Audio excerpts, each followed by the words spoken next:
বন্ধ কৰক শিশুসকলক ফ্ৰী শিক্ষা দিয়ক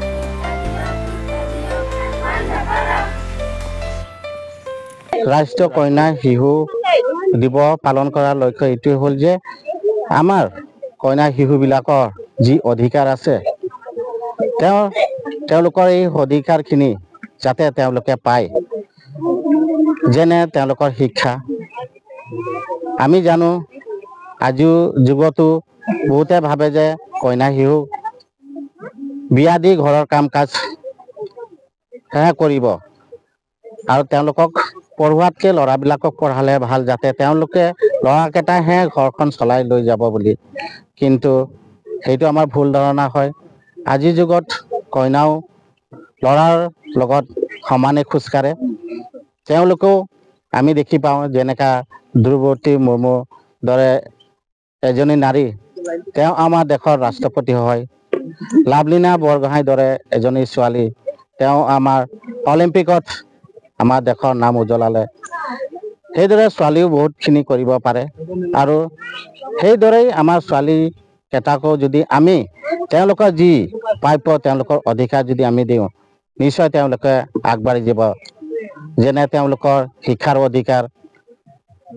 তেওঁলোকৰ স্বাস্থ্যৰ অধিকাৰ তেওঁলোকৰ পুষ্টিক খাদ্য খোৱাৰ অধিকাৰ তেওঁলোকে যদি এইখিনি সুবিধা তেওঁলোকে পায় তেওঁলোকে নিশ্চয় তেওঁলোকৰ জীৱনখন আগবঢ়াই নিব পাৰিব আৰু তেওঁলোকৰ ভৱিষ্যতখন তেওঁলোকে গঢ়িব পাৰিব নমস্কাৰ মোৰ নাম শ্ৰীমতী সুমিত্ৰা কৰ্মকাৰ মই ২ নং থকা বাসিন্দা মই আজি এইটোৱে ক'বলৈ যাওঁ যে আমি ৰাষ্ট্ৰীয় কন্যা শিশু দিৱস মানে কি আজি মোৰ চাগে বয়স হৈ গৈছে ২৯ বছৰ কিন্তু আজি এইবিলাক ইমান বছৰো থাকি মই সেইবিলাক নজনাকে জীয়াই আছিলোঁ কিন্তু ইমান বছৰ পিছত আজি যে মই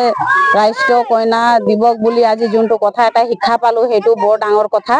আজি আমি ইমান উৰিয়াম ঘাটৰ ভিতৰত বহুত আমি ৰিজাৰ্ভত আছোঁ আমি এইবিলাক জীৱনত পোৱা নাই কিন্তু আজি আমাৰ NGOৰ ছাৰহঁতৰ যোগেদি আমি ইমানখিনি কথা জানিছোঁ আজি ৰাষ্ট্ৰীয় শিশু দিৱস পালন কৰি বৰ ভাল লাগিলে সেইটোৰ কাৰণে বহুত বহুত ধন্যবাদ জনাইছোঁ আমাৰ NGOৰ ছাৰ বাইদেউসকলক বিশেষকৈ সেইটোৱে কথা যে আমি ইমান ভিতৰত থাকি এইবিলাক দিন আজি চাই পাইছোঁ বৰ ভাল লাগিছে আজি ৰাষ্ট্ৰীয় কন্যা দিৱস মানে কি আজি আমাৰ মহিলা মানুহে অস্তিত্ব নাই বুলি কয় কিন্তু আজি আমি বৰ ভাল পাইছোঁ যে আমাৰ আজি কন্যাৰ কাৰণে আমাৰ ষ্টেণ্ড লৈছে আমাৰ NGO গ্ৰুপৰ পৰা আমি ষ্টেণ্ড এটা ছাপোৰ্ট এটা পাইছোঁ বৰ ভাল লাগিছে এনেকুৱাই যদি চৰকাৰে আমাৰ কাৰণে যদি এনেকুৱা গ্ৰুপ যদি ছাৰ বাইদেউহঁতক আমাক যদি চিলেক্ট কৰি পঠায় তেতিয়াহ'লে আমাৰ গাঁৱলীয়া ল'ৰা ছোৱালীৰ ভৱিষ্যত ফিউচাৰ বহুত ধুনীয়া হ'ব বুলি মই আশা কৰিছোঁ আৰু চৰকাৰে আমাক বিশেষকৈ এনেকুৱা সা সুবিধা যাতে আমাৰ ভৱিষ্যতত আমাৰ ল'ৰা ছোৱালী সদায় আমাৰ অতীত কাললৈকে আমাক ছাপোৰ্ট থাকে বুলি চৰকাৰক আহ্বান জনাইছোঁ আৰু চবকে মোৰ তৰফৰ পৰা ধন্যবাদ